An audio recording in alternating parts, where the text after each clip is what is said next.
Welcome to Season 2 of the Pivot Point podcast. This season, we are featuring candid conversations.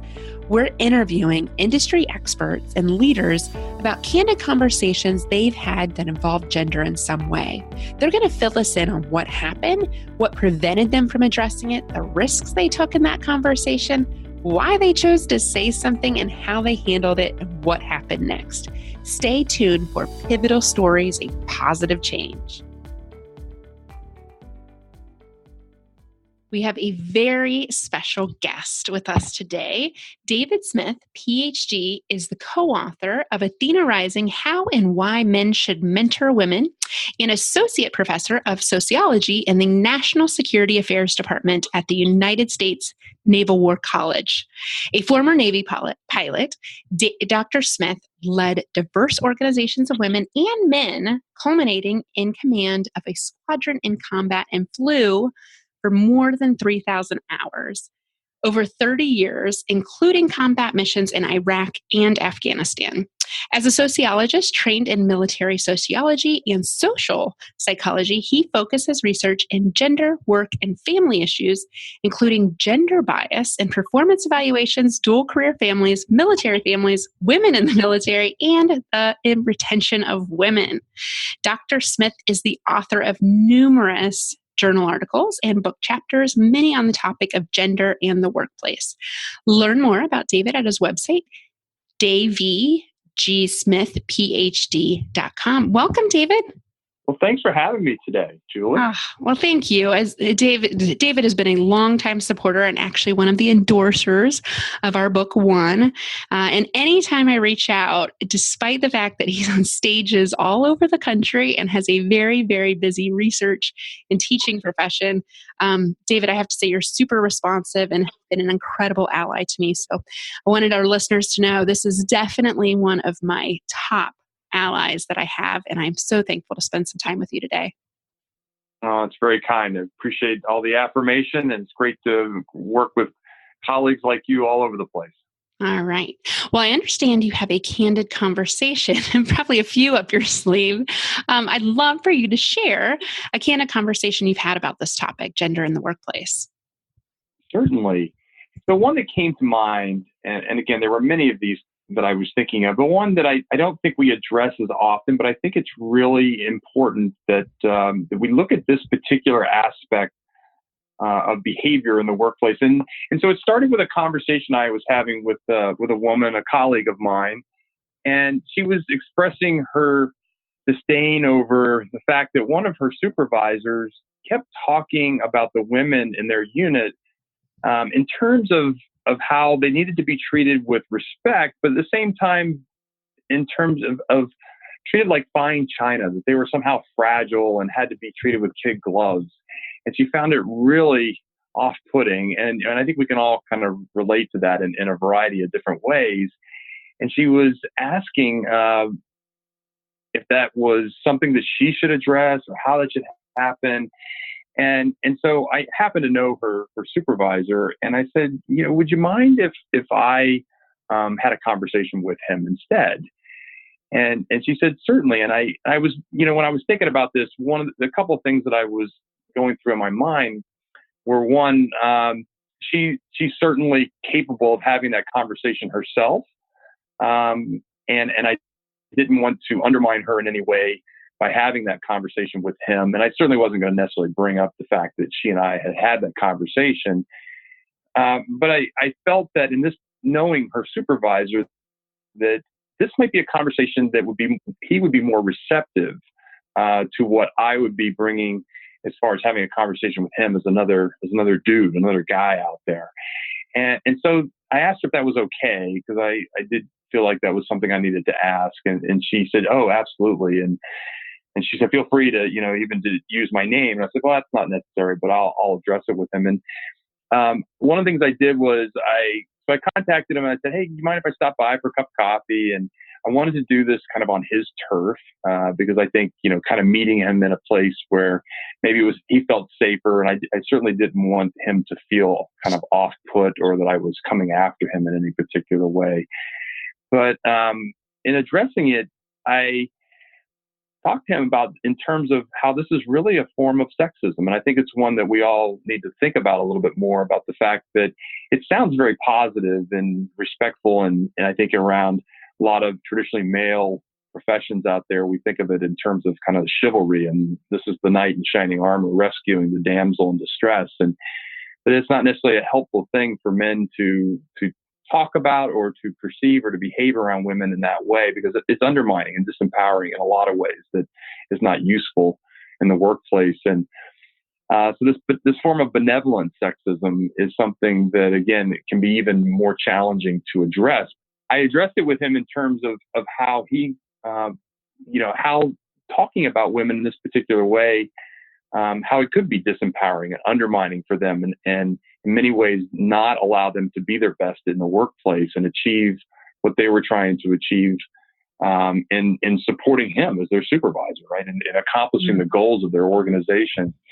And how really just trying to show him the angle of a, kind of a blind spot as a leader that maybe he didn't see, and how this, again, would not necessarily have him put in the light that he wanted to be seen and perceived. And it was interesting, at first the reaction was, you could see this kind of, maybe he was not necessarily fuming, but certainly wasn't real happy about the way the conversation was going. But by the end, I think he, again, I wasn't trying to make him feel bad about it, but I think he certainly felt bad that he was not aware that this was what he thought perceived to be a very positive perception of women and how to behave and treat women in the workplace was not necessarily received that way by, again, the targets of this and the women in particular, and how it might be exacerbating some of the challenges they might be having in their own unit.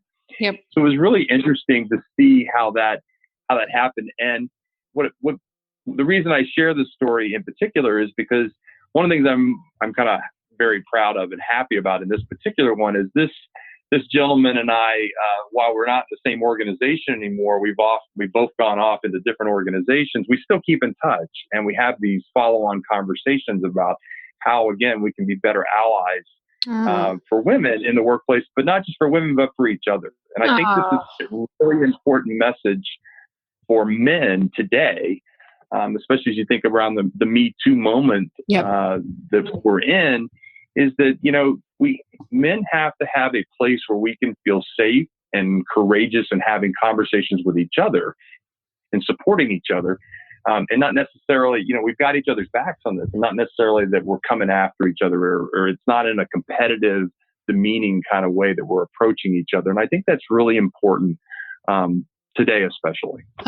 David, that's great. I mean, a few key takeaways I took from that, the term benevolent sexism, that's when I learned in my unconscious bias certification from our friend Lila that we both know. And I had never heard that term before. And here I am thinking I have this diversity dictionary of terms, but it's with good intention, right? We especially do that a lot to mothers as, we don't want her to ask her to travel. We don't want her to be away from her kids. We don't want to ask her to take on too much with this project.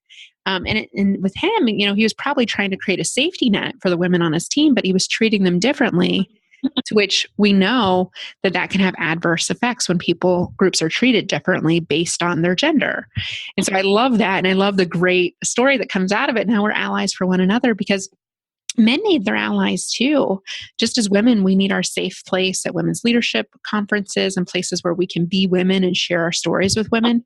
Men often don't have that as well. The concept of masculinity doesn't bode well for vulnerability and to share feelings and things. So as you know, the extremes there on gender can be quite confining. So love that story. I wanted to dovetail into Athena Rising. So how and why men should mentor women. So the three takeaways I had from this that are still super relevant today was this whole concept of the rescue mode, the knight in shining armor. So that is not what an ally does. That's not what a man that mentors women well does. And the fatherhood principle too, kind of dispelling this whole treat her like your work daughter, or treat her like you would your daughter. Not appropriate at work either. And the third piece, and this was so funny because this was way before Me Too when we originally connected, was the whole sexual undertone of a relationship between men and women, which we now, that's really been surfaced. But I remember being completely dumbfounded by that one when I originally connected with you and Brad. So I'm just curious, Dave, since you've published the work, since you've been out speaking on stages with amazing people like Sheryl Sandberg, I'm still awestruck by that one. What has been the response to it? What have been some of your continual knowledge nuggets you'd like to share with our listeners? Well, thanks, Julie, for all those great words and for the chance to talk a little bit about it. But, one of the things that, of course, we wrote the book in 2016 before, again, the Me Too movement really, again, came out and became exemplified again in the society. And it's interesting over the last year how much more attention and how much the conversation's changed as well. And the part that's changed for us that I think kind of caught us off guard a little bit as we've been speaking around the country and working with various companies is the part about, and Sheryl talked about this when we did our interview for the Makers Conference last February, was this fact that men were running for the sidelines, right? They're backing away from engaging in more so after Me Too started, not engaging with women. In particular, Sheryl's research and through Lean In and McKinsey has shown that, again, less than 50% of men are willing to engage in a professional mentoring relationship with a woman at work. And that's just really disconcerting on so many levels of the message we're trying to get out there about, no, the solution is not less interaction by men at work. It's more interaction, right? The only way we can overcome some of these challenges that men perceive today in the workplace is through having more interactions with, again, women peers, where they're working together in a more close environment.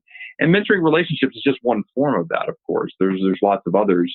But mentoring is one that we all know is really important to the development and promotion and retention of, again, talent of any kind in the workplace. And so this piece about guys running for the sidelines really kind of caught us off guard. And one of the conversations that we were having a few months ago and this happens quite often it tends to be kind of middle-aged white men who are very established in their careers and maybe towards the tail end of their careers.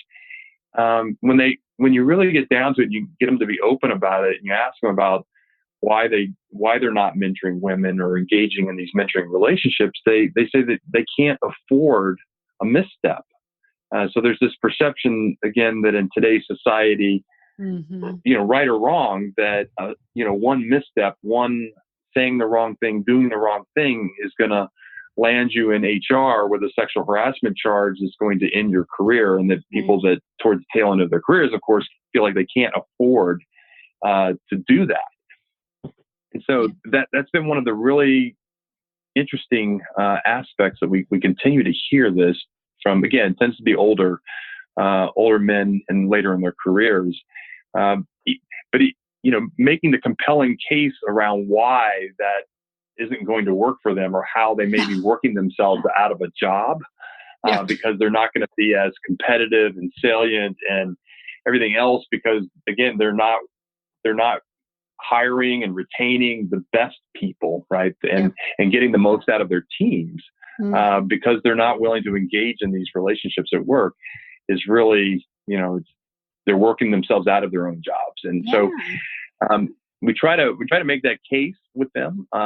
Sometimes I think we're more effective than others, but yeah, it's been really interesting dealing with some of these issues around kind of masculinity and as well as kind of the male-female relationships in the workplace. Yeah. Well, and to your point, there's so much fear around this post Me Too, and there probably always was, but now it's really magnified. And so it's kind of this all risk, no reward situation. And it floors me because it's 50% of our population you're not going to talk to. It's really, that's very problematic, like you said. But, we're kind of at a changing in the guard from a leadership perspective. Those that are, the baby boomer generation and advancing towards retirement, may not have had to work in most diverse in work environments or work with a lot of women throughout their career. So this could be seen as something new and something scary, which I always try to take the take on. Hey, this is not intentional negative behavior. A lot of times it's unintended and they're unaware. But that data from Lean In is really compelling because it's a stated awareness. No, I am retreating from this conversation. So lots of opportunity there. David, I'm a last question for you. What would you recommend? So, other than stating why this isn't going to work, staying out of the conversation or not, not working with women, I call it the men on the fringe, the men in the middle, which I'm sure, I wish I talked to more of them, but I'm usually talking to male allies when I'm speaking, preaching to the choir a little bit, as I know you probably do too. But what about the man that's like, I want to help, don't know how, I'm kind of scared, but I want to try. What do you recommend to the everyday dude that wants to be more of an ally?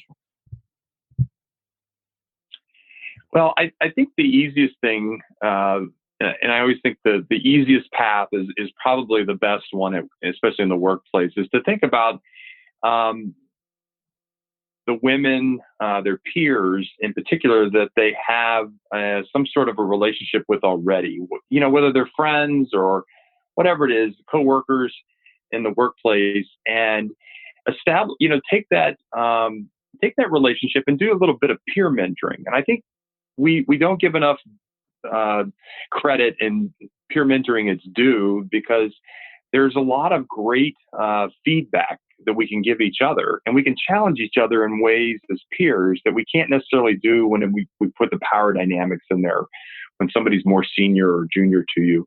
And so using peers, I think, is a great way to start with the ones that you trust, right? So to me, at the end of the day, these conversations, they take trust and being able to have the courage to ask the questions and go, well, what do you think about this? And how do I do this? And what is it? How do you feel when I say things like this, or I do this, right? So we can get this feedback, and it needs to be that, again, that hard, direct feedback that will help us to challenge us in ways that, again, we can take that and extrapolate that to other relationships in the workplace. And then we can begin to have these courageous conversations, I think, that really are the challenges in the workplace right now, that men either they can't or they won't, or they're having just whatever difficulty finding other men to talk to about these things. Yep. And so finding a safe place where we can sit down and we can all have this conversation tends to be one of the most enlightening pieces that Brad and I find.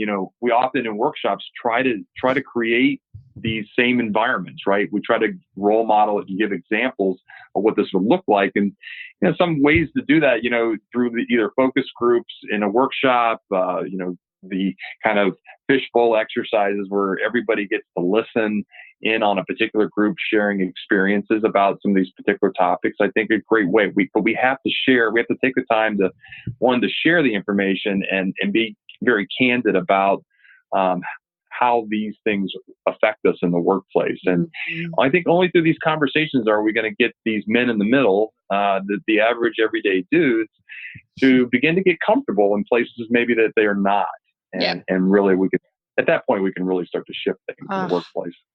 Such great nuggets there. So, path of least resistance and peer mentoring, I'm hearing you say, and it's great because it takes away the power dynamic. And to your point about the fishbowl exercise, I did one of those recently at a Men as Allies Summit. Incredibly powerful to have men and women just listening to one another and overhearing the conversation. Very enlightening and very real world application. So thank you for that, David. And wrapping up, how can our listeners stay connected with you? Well, yeah, thanks.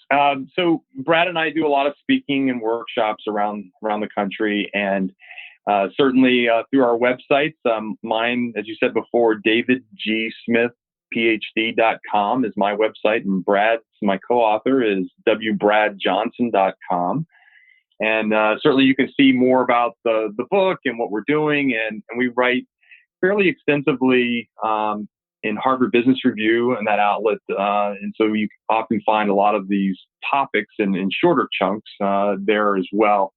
So we would encourage, again, listeners to reach out in those areas, and I'm happy to engage in more conversations as they would desire.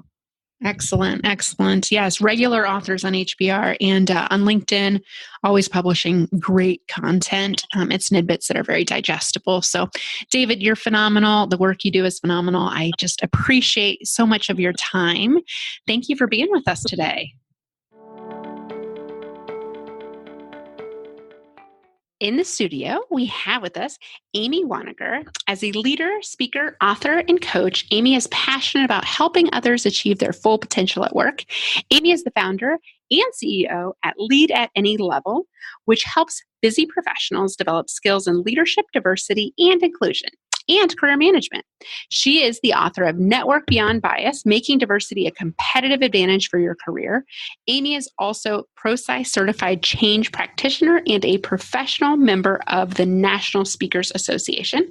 Her other credentials include 2 degrees from Indiana University and a world's best mom coffee mug. You got me laughing there, Amy. That's awesome. I was not expecting to see that on your bio. Well, Amy, thanks so much for coming and being on the show. Thank you so much for having me, Julie. This is great. Well, I know we've had many robust diversity conversations since we've gotten to know each other over the last year or so, and love your latest work, Network Beyond Bias, is a must read for our listeners out there. And Amy's going to share some tips and tools from that. But before we dig in, she is going to share a candid conversation she's had with us. I am. So these conversations pop up probably when we're not always ready for them and not really expecting to have them. And as I was preparing for this interview, I was thinking about all the conversations I've had at work, but I started thinking about even more basic conversations, day-to-day conversations that, I think are even more impactful and sometimes take a little bit more courage to have. I was dropping off my daughter one morning. She's now 2.5. I think she was about a year old at the time. I was dropping her off at daycare, and I was having a conversation with the woman there, and she was with the woman who works there. And she said something about one of the little boys that was in her class. And she said, and I have to keep taking the dolls away from him. And I thought that was such an odd, thing to say. And so I said, okay. I said, why do you take the dolls away from him? She goes, well, he always wants to carry those dolls around. And I just don't think that's good for him. And I said, really? And she said, yeah.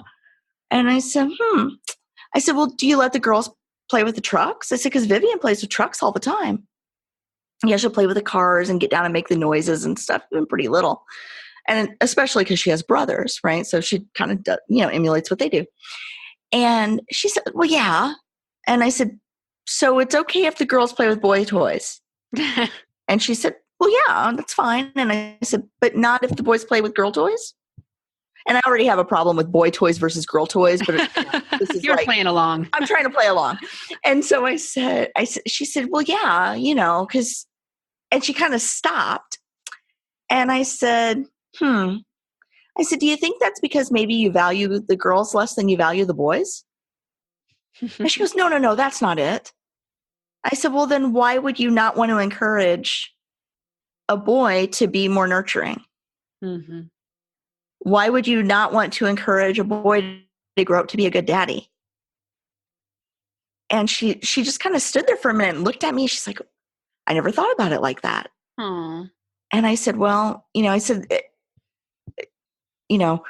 she was like, well, that's kind of not really, like she was kind of hedging still. And then I said, is it because you're afraid you're going to turn him gay?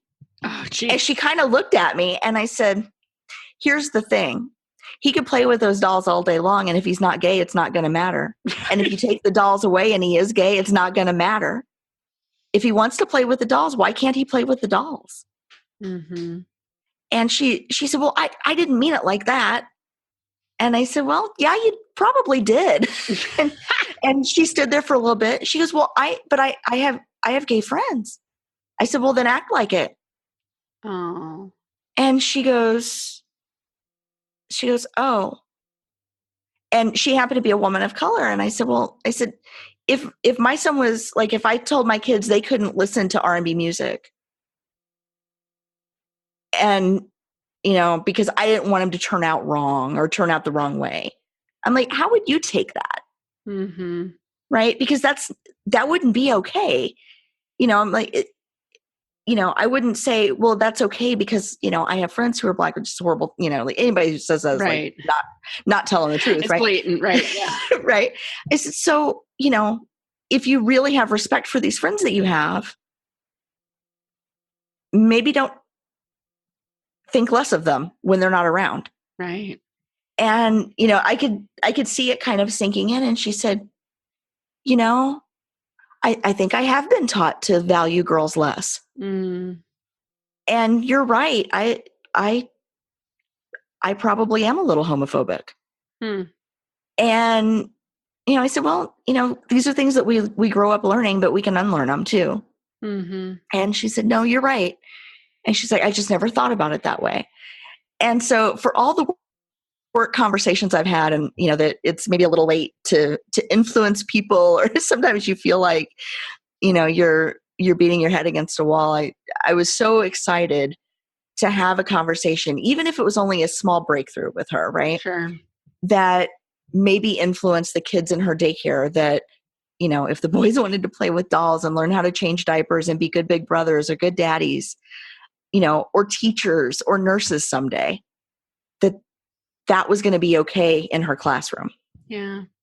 Amy, so many nuggets there. I mean, that was a very direct, very assertive conversation. So kudos to you. That takes a lot of, parking that fear in that conversation, because it can get very candid. So, and it sounds like on the other side, as we've discovered with all of our guests this season, on the other side of this candid conversation is something beautiful happens. And I think for you, is that moment of awareness for her.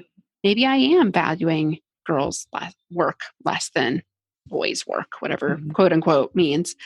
And, maybe I am a little homophobic. Yeah. And to your point about bias, as with all the research you've done, there's like decades of programming in adults that's led to these beliefs that are so ingrained in us and somewhat hardwired, but we can always undo that wiring and learn new behavior, but you can't do it unless you're aware. Yeah. And so in that moment, you gave her that gift of awareness. Now we know from our other guests, there are great tools out there to uncover your implicit bias. I know, Amy, you've got your own tools too to help uncover your networking bias. But what you did, that gift you gave her in that conversation, was awareness, a starting place for her to explore. Yeah, and I don't necessarily see myself as the hero of the story, and I don't want to create that impression. I think, to me, the gift that I gave her was saying, she does traditionally feminine work. And how sad that she places lower value on the work that she does. Yeah. And so, to me, it was as much about wanting her to see the value of her work. Yep.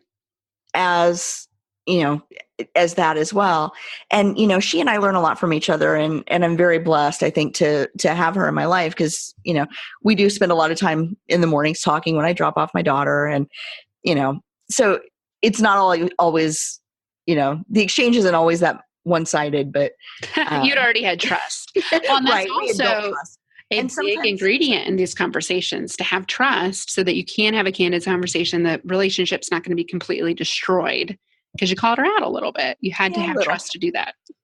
But sometimes those situations are a little scarier because you're risking more as well. Yep.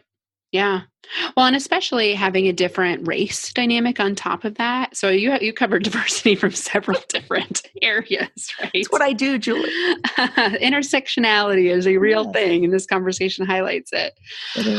Well, Amy, building off of this and in our candid conversation today, I'd love for our listeners to learn more about your work, the research you did for Network Beyond Bias, and tools I know you have out there that are incredible to help people understand. We are a product of who we spend time with, and we tend to spend time with people that look like us, that think like us. So how do you? So first question: what did you discover in the research that led you to this need to create a new platform to share networking beyond bias? And then what tools would you offer with our listeners to network beyond their own bias? Sure. So I think the most striking thing about the research was not what I read in support of what I was writing, or even that contradicted with what I was writing. What really hit me was the aha moment that people were having when I would go through the assessment that's in the book with them. And I know what that felt like, because when I created the assessment tool, it's basically a way to determine what's the depth of your network from a career perspective, what's the breadth of your network from a diversity perspective, and then what's the depth of your relationship. What are the depths of your relationships within your network? So it's sort of a 3-dimensional tool. And I created it because I was just kind of brainstorming, playing with some things, and these words started popping out at me. And I thought, oh, this would be really cool to kind of map this out and see it on paper. And I felt so confident when I took my own assessment for the first time.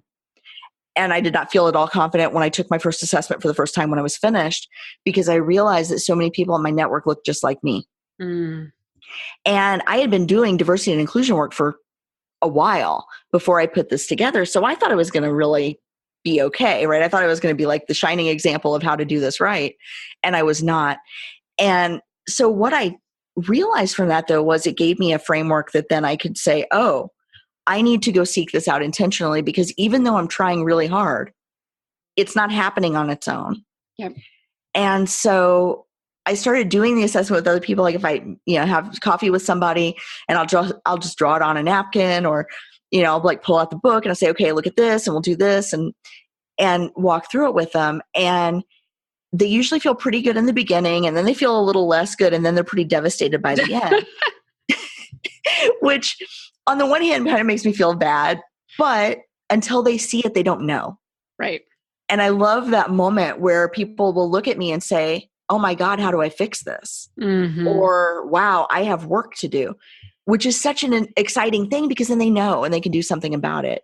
And it's usually, the most well-meaning people are the ones that are usually the most flabbergasted by their results. And so it's an interesting dynamic. But I spend the whole book talking about why these things are important. So let me back up a little bit.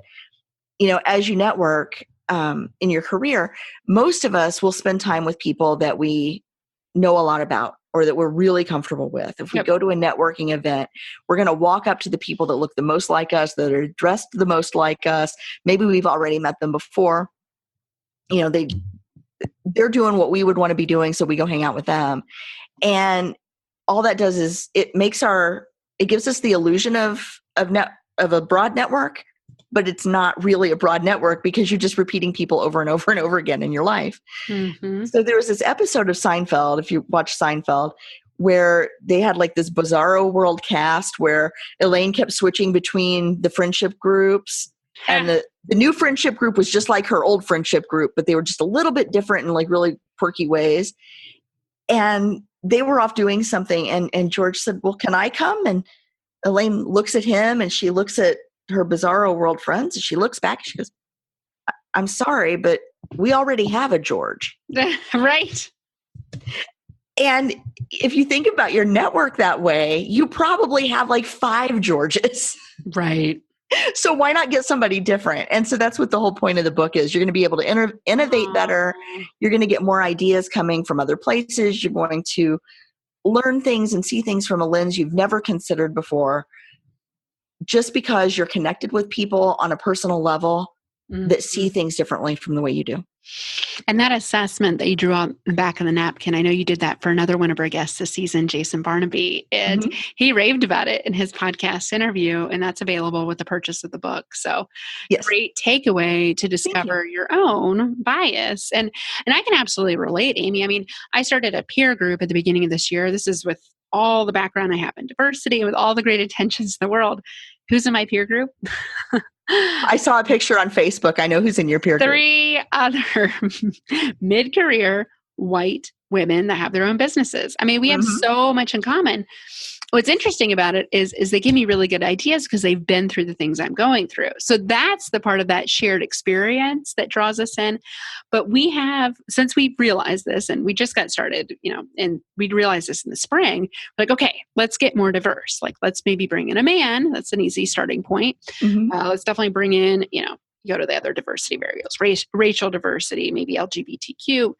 Those are kind of the quote unquote top diversity factors. But as you know, diversity goes way beyond what we see, and even someone's sexuality, for example. What other diversity variables should we be looking for when we diversify our networks?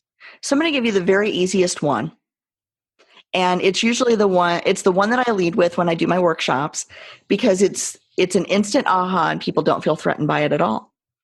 And it's usually one of the worst ones on the assessment. So the first dimension is industry. So if your network is all people in your same industry, you cannot innovate. Yep. You just can't, because you don't know what's coming. And I've seen this time and again. I go to different conferences around the country, and I'll be at a conference for education, for example, and it's a lot of people in education trying to solve education problems. It's so true. Not realizing that businesses have solved this problem, or there might be a not-for-profit that's already dealt with this in a different way, or somebody in the health sector maybe. If they would bring in just an outsider to come and talk to them about how they've solved this problem, then it would be solved for everybody. But instead, they just keep looking at each other wondering, well, why can't we figure this out? And it's how many industry conferences are there? Get everyone together from the same industry, and we're going to solve the problems of our industry. That reminds me of an exercise when I was at Indiana University, both of our alma maters, getting my MBA. We used to do this exercise, and it was called like adjacent industry. So pretend you're in a different industry, but an adjacent one, and solve the problem through that filter. So I think it was a razor blade. Right? A razor blade is very synonymous with other industries, right? But it's not about the razors, right? Take something that's like that for something like, I think we were practicing with gum, and, think about it from that other industry's perspective. And the ideas you get are so much richer. But I know I find this when I'm talking with people all the time, especially about gender balance and diversity, like, well, that's our industry's problem. We've talked about this in the podcast, tech, construction, financial services. We've covered all these different industries in the podcast. Another great one, Cummins, that's a very male-dominated industry. Hey, they're sitting at 33% of their leadership team female. So I don't believe you. I have started to get enough data that I'm like, it does not matter what industry you're in. We're all facing this issue. So let's acknowledge it's not an industry issue first. And then let's get creative. To your point, think outside of our industry box and get creative and put on maybe the lens of a different industry to solve the problems of our own. And if you network with people, maybe you are not in an industry that's cutting edge in terms of technology. If you network with people who are in high tech industries, you're going to know what's coming. Yep. And if you can plan ahead and get the people in your organization on board with preparing for change that's coming, guess what? Now you're a leader. Yep, exactly. You're on the forefront. You're innovative.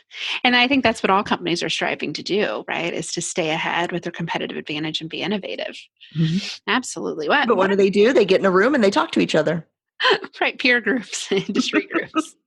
That's a good one. And I agree with you. That's a safe place to start, because once you see the benefits of diversifying from an industry perspective, then it's a smaller step, right, to other factors of diversity. Absolutely. So, excellent conversation today, Amy. I appreciate your insights. I follow the work you do. You're regularly posting great articles and content on LinkedIn and in social media and on Twitter. So we'll definitely link to those in the show notes today. But let our listeners know, what's the best way to get in touch with you? The best way to get in touch with me is through my contact page on my website. You can schedule an appointment right there, and we can chat for a few minutes and figure out where our interests overlap and how we can help each other out. So, absolutely. Well, as someone that I've enjoyed collaborating with, I certainly think that's a great investment of your time to reach out, schedule a few minutes, and see what you have in common and how you can help. And Amy speaks around the country on this topic, and is certainly available if you have a conference or a leadership event that she could help to talk more about networking and diversity. So, absolutely. And if I may, Julie, I'll one more time. The book is available on Amazon. It's Network Beyond Bias. Excellent. Excellent. We'll link to that as well. Amy, Thank you. Thanks so much. It's been terrific to know you, to learn from you, and thanks for sharing your message with our listeners. Thank you for listening to the Pivot Point podcast and our candid conversation. If you enjoyed this episode, please be sure to share it with a friend or subscribe to our channel. You can also follow us at Next Pivot Point on social media and check out our website for free, amazing resources to support your candid conversation journey. It's www.nextpivotpoint.com. Thank you.